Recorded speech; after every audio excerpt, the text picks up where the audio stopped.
É assim que uma pessoa pode começar a entender os verdadeiros objetivos da Agenda 21 do Desenvolvimento Sustentável. Você acaba com o Plano Global. Esse plano claramente fala em uma redução da população humana em 85%. Então você começa a pensar: como podemos sobreviver nesse país se nossos recursos estão sendo retirados e colocados fora do limite para o nosso uso, sejam recursos minerais, madeira, alimento, etc. Se formos remover metade das terras desse país para uso de produção humana, é só uma questão de tempo, até que a população humana comece a diminuir. Mas quando entendemos que esse é o plano das Nações Unidas, podemos começar a colocar isso na perspectiva que precisamos. Maury Strong, das Nações Unidas, ele é um cara muito altruísta.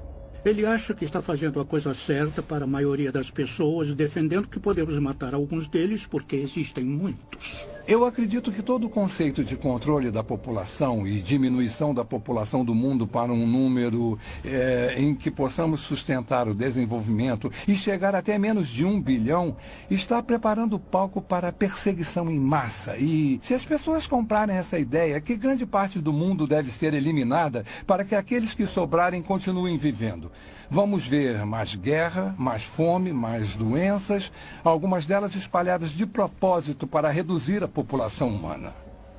Eu visitei um lugar chamado Pedra Guia da Geórgia, onde eles apresentam os 10 mandamentos do movimento da Nova Era em várias línguas diferentes. E um dos mandamentos fala sobre a redução da população para uma fração do que ela é agora. Então, uma pessoa inteligente pergunta: como eles vão conseguir isso?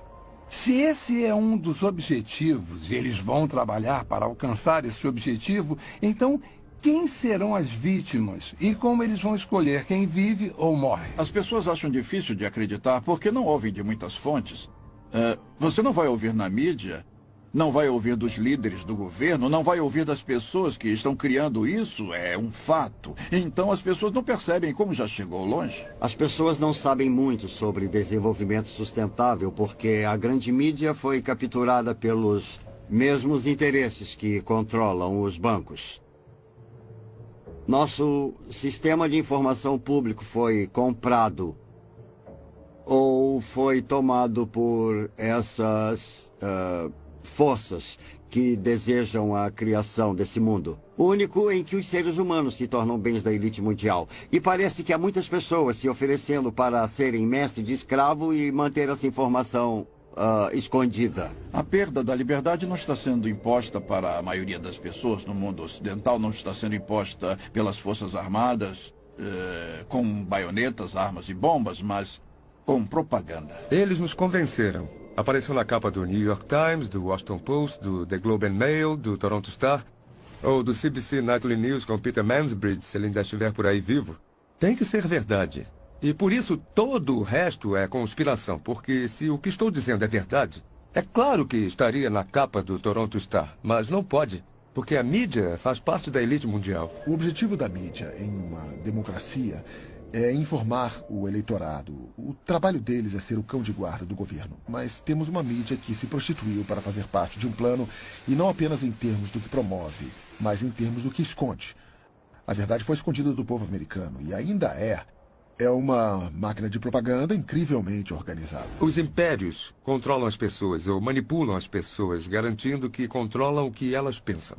E é exatamente isso que eles fizeram tão bem, porque o melhor hipnotizador do mundo é essa caixa preta, que todo mundo tem em sua sala de estar, chamada televisão, que nos diz o que comer, pensar, vestir, como andar, o que falar. Sabemos mais sobre a vida de Britney Spears do que sobre a vida dos nossos cônjuges. É uma progressão gradual de pessoas bem-intencionadas que apenas querem a paz mundial, para aquelas que aceitam conceitos panteístas e, por fim, uma pequena porcentagem daquelas que adoram Lúcifer ou Satanás.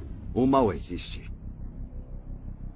E o mal tem sido capaz de coordenar e combinar seus esforços para nos levar a esse ponto. Quando você olha para onde já chegamos nesse caminho, principalmente durante os últimos 10 anos, e quando você vê quantos grandes planejadores econômicos são a favor de um sistema econômico mundial e que Várias figuras das Nações Unidas estão falando sobre um sistema político mundial, de preferência pelo ponto de vista deles, com o poder sendo passado para as Nações Unidas até o ponto de nos tornarmos um governo mundial. E em 6 de julho de 2009, o Papa falou abertamente sobre a criação de uma autoridade política mundial, com força para se dar poder.